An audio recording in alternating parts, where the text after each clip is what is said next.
Sahih Bukhari, a Hadith reading by Nolan Elford. Volume 1, Book 3, Part 1, Hadith 56 to 100. Hadith 56, narrated by Abu Hurairah.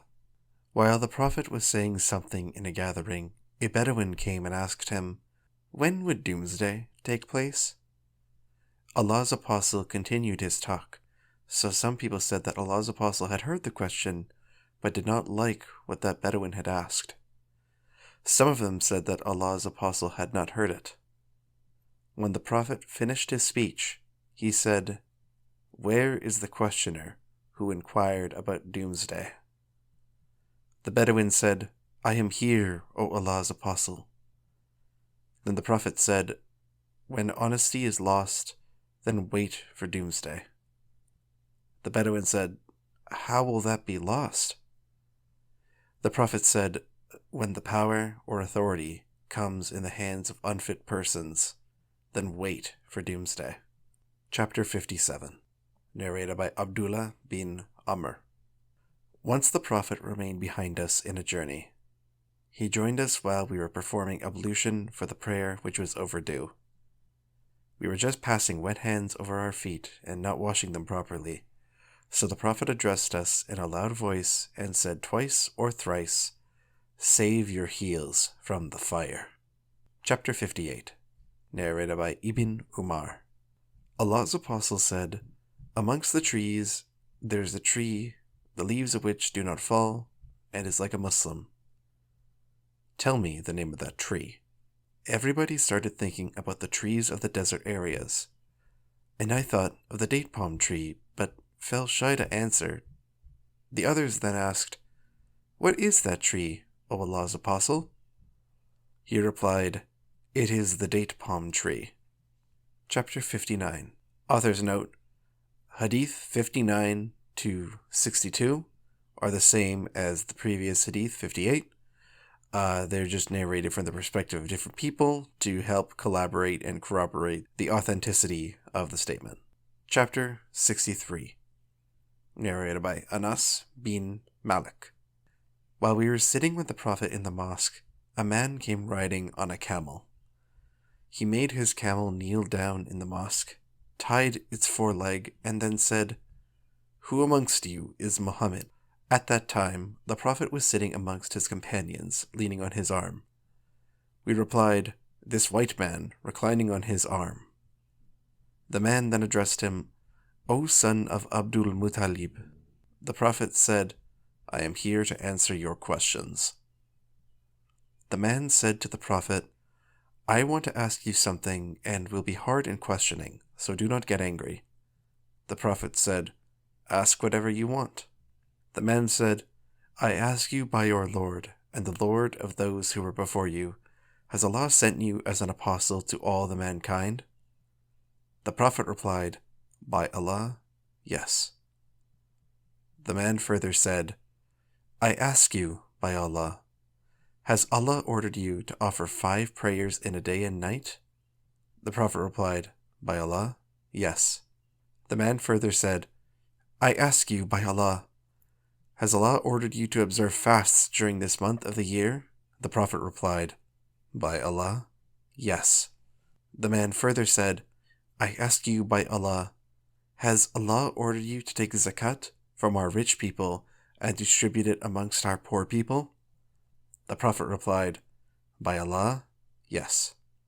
Thereupon that man said, "I have believed in all that which you have been sent, and I have been sent by my people as a messenger, and I am Dimam bin Thalaba, from the brothers of Bani Sa'd bin Bakr." Chapter 64, narrated by Abdullah bin Abbas. Once Allah's Apostle gave a letter to a person and ordered him to go deliver it to the governor of Bahrain.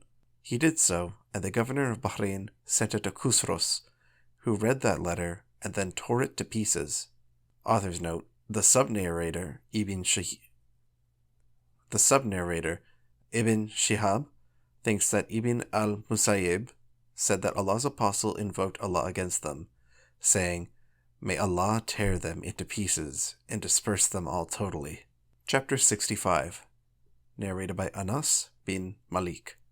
Once the Prophet wrote a letter, or had an idea of writing a letter. The Prophet was told that the rulers would not read letters unless they were sealed. So the Prophet got a silver ring made with Muhammad, Allah's apostle, engraved on it, as if I were just observing its white glitter in the hand of the Prophet. Chapter 66, narrated by Abu Waqid al-Laythi.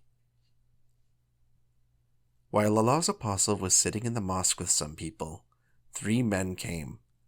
2 of them came in front of Allah's apostle, and the third one went away. The 2 persons kept on standing before Allah's apostle for a while, and then one of them found a place in the circle and sat there, while the others sat behind the gathering, and the third one went away. When Allah's apostle finished his preaching, he said, "Shall I tell you about these 3 persons?" One of them betook himself to Allah, so Allah took him into His grace and mercy and accommodated him. The second felt shy from Allah, so Allah sheltered him in His mercy and did not punish him, while the third turned his face from Allah and went away, so Allah turned His face from him likewise. Chapter 67, narrated by Abdur Rahman bin Abi Bakr's father. Once the Prophet was riding his camel, and a man was holding its rein. The Prophet asked, "What day is the day today?" We kept quiet, thinking that he might give that day another name. He said, "Isn't it the day of Nar, slaughtering of the animals of sacrifice?" We replied, "Yes." He further asked, "Which month is this?" We again kept quiet, thinking that he might give it another name. Then he said, "Isn't it the month of Dhul Hijjah?" We replied, "Yes."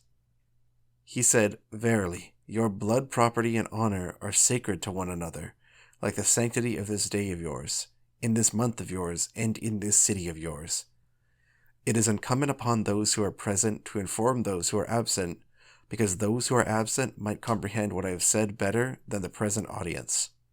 Chapter 68, narrated by Ibn Mas'ud. The Prophet used to take care of us in preaching by selecting a suitable time so that we might not get bored. He abstained from pestering us with sermons and knowledge all the time. Chapter 69, narrated by Anas bin Malik. The Prophet said, "Facilitate things to people concerning religious matters, and do not make it hard for them, and give them good tidings, and do not make them run away from Islam." Chapter 70, narrated by Abu Wail. Abdullah used to give a religious talk to the people on every Thursday. Once a man said, "O Abba Abdurrahman, by Allah, I wish you could preach to us daily." He replied, "The only thing which prevents me from doing so is that I hate to bore you, and no doubt I take care of you in preaching by selecting a suitable time, just as the Prophet used to do with us, for fear of making us bored." Chapter 71, narrated by Muawiyah. I heard Allah's apostle saying, "If Allah wants to do good to a person, He makes him comprehend the religion. I am just a distributor, but the grant is from Allah. And remember that this nation of true Muslims will keep on following Allah's teaching strictly, and they will not be harmed by anyone going on a different path till Allah's order of the Day of Judgment is established." Chapter 72, narrated by Ibn Umar. We were with the Prophet, and a spadix of a date palm tree was brought to him. On that he said, "Amongst the trees there is a tree which resembles a Muslim."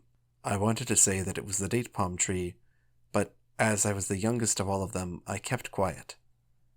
And then the Prophet said, "It is the date palm tree." Chapter 73, narrated by Abdullah bin Mas'ud. The Prophet said, "Do not wish to be like anyone except in 2 cases. The first is a person whom Allah has given wealth and he spends it righteously. The second is the one whom Allah has given wisdom from the Holy Quran, and he acts according to it and teaches it to others." Chapter 74, narrated by Ibn Abbas. That he differed with Hurbin Qais bin Hisin al-Fazari regarding the companion of the Prophet Moses. Ibn Abbas said that he was Qadir. Meanwhile, Ubay bin Ka'b passed by them, and Ibn Abbas called him, saying, My friend Hur and I have differed regarding Moses' companion, whom Moses was asked the way to meet. Have you heard the Prophet mentioning something about him? He said, Yes, I heard Allah's apostle saying, while Moses was sitting in the company of some Israelites, a man came and asked him, Do you know anybody who is more learned than you? Moses replied, No. So Allah sent the divine inspiration to Moses. Yes, our slave Qadir is more learned than you. Moses asked Allah how to meet him. So Allah made the fish as a sign for him, and he was told that when the fish was lost, he should return it to the place where he had lost it, and there he would be to meet him. So Moses went on looking for the sign of the fish in the sea. The servant boy of Moses said to him, Do you remember when we betook ourselves to the rock? I indeed forgot the fish. None but Satan made me forget to remember it. On that, Moses said, This is what I have been seeking?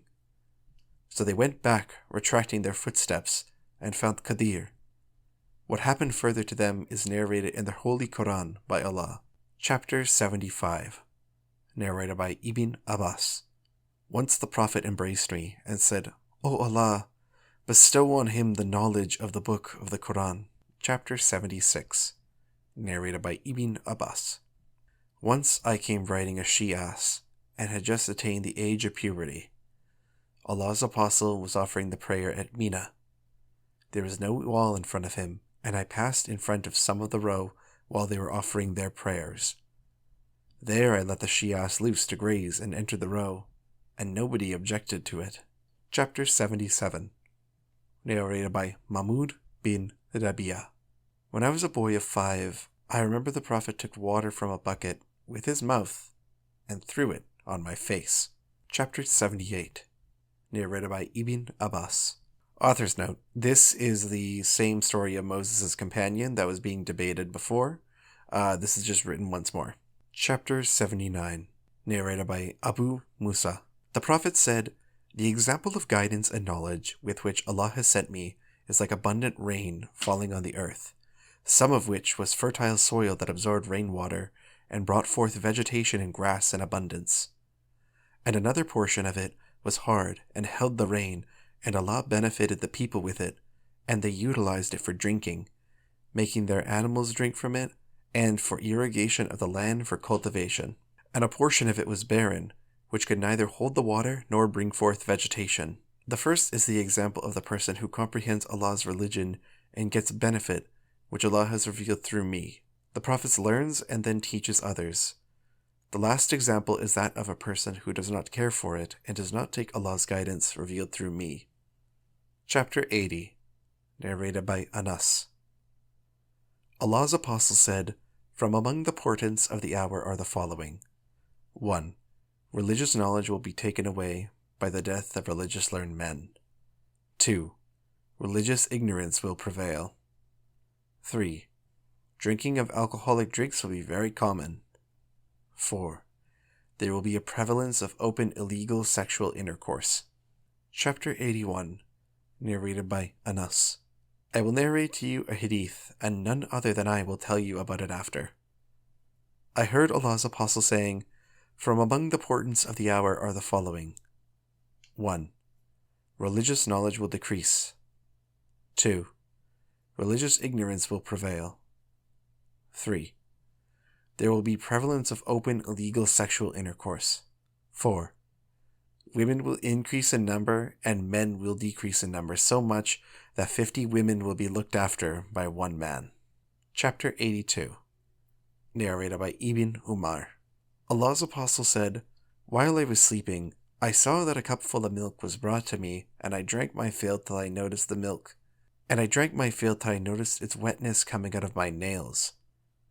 Then I gave the remaining milk to Umar ibn al-Khattab. The companions of the Prophet asked, What have you interpreted about this dream? Allah's apostle replied, It is religious knowledge. Chapter 83, narrated by Abdullah bin Amr bin al-Az. Allah's apostle stopped for a while near the Jimar at Mina during his last Hajj for the people, and they were asking him questions. A man came and said, I forgot and got my head shaved before slaughtering the hadi. The Prophet said, There is no harm. Go and do the slaughtering now. Then another person came and said, I forgot and slaughtered the camel before Rami at Jamrah. The Prophet said, Do the Rami now, and there is no harm.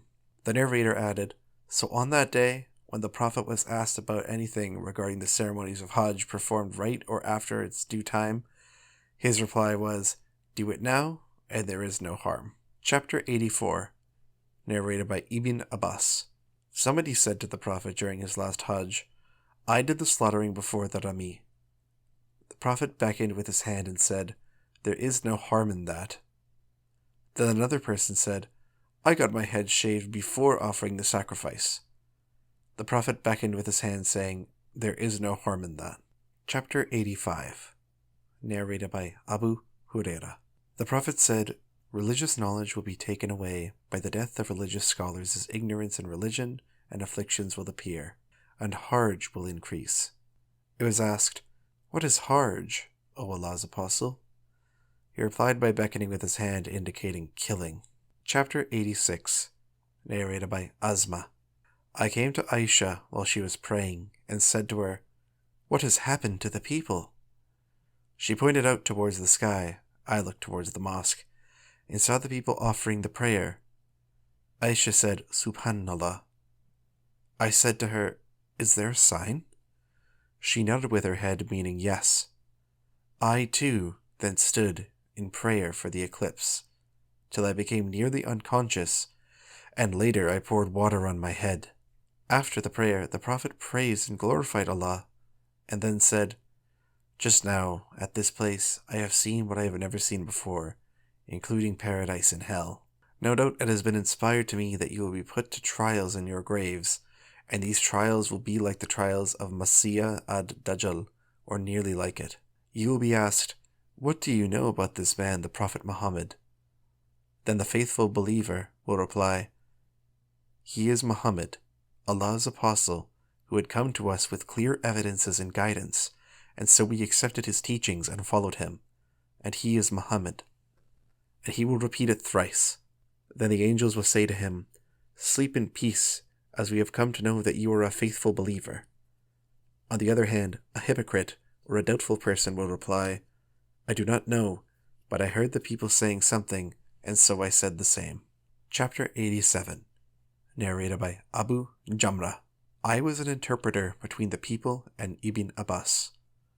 Once Ibn Abbas said that a delegation of the tribe of Abdul Qais came to the Prophet, who asked them, Who are you people?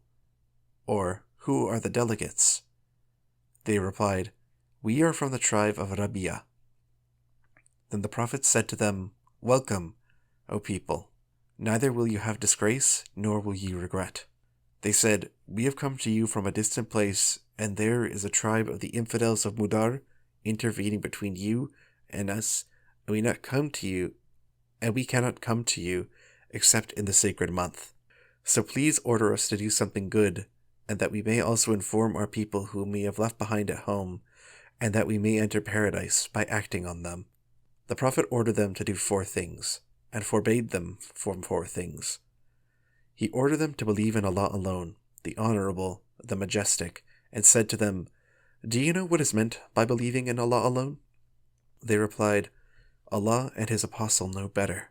Thereupon the Prophet said, That means to testify that none has the right to be worshipped but Allah, and that Muhammad is His Apostle, to offer prayers perfectly, to pay zakat, to observe fast during the month of Ramadan, and to pay al-kumus, 1/5 of the booty to be given in Allah's cause. Then he forbade them 4 things, namely ad-duba, hantam, muzafat, and an-nikir or mukayyar. These were the names of pots in which alcoholic drinks used to be prepared. The Prophet further said, Memorize these instructions and tell them to the people whom you have left behind. Chapter 88, narrated by Abdullah bin Abi Mulaika. Uqba bin al-Harith said that he had married the daughter of Abi Ihab bin Aziz. Later on, a woman came to him and said, I have nursed Uqba and the woman whom he married at my breast. Uqba said to her, Neither I knew that you have nursed me, nor did you tell me. Then he rode over to see Allah's Apostle at Medina and asked him about it. Allah's Apostle said, How can you keep her as a wife when it has been said that she is your foster sister? Then Uqba divorced her, and she married another man. Chapter 89, narrated by Umar. My Ansari neighbor from Bani Umayyah bin Zayd, who used to live at Abali al-Medina and used to visit the Prophet by turns. He used to go one day and I another day. When I went, I used to bring news of that day regarding the divine inspiration and other things. And when he went, he used to do the same for me. Once my Ansari friend, in his turn, on returning from the Prophet, knocked violently at my door and asked if I was there. I became horrified and came out to him. He said, Today, a great thing has happened. I then went to Hafsa and saw her weeping. I asked her, Did Allah's Apostle divorce you all? She replied, I do not know. Then I entered upon the Prophet and said while standing, Have you divorced your wives? The Prophet replied in the negative. On what I said, Allah is greater. Chapter 90, narrated by Abu Musud al-Ansari. Once a man said to Allah's Apostle, O Allah's Apostle, I may not attend the compulsory congregational prayer because so-and-so. The Imam prolongs the prayer when he leads it for us. The narrator added, I never saw the Prophet more furious in giving advice that he was on that day. The Prophet said, O people, some of you make others dislike the prayers. So whoever leads the people in prayer should shorten it, because among them are the sick, the weak, and the needy.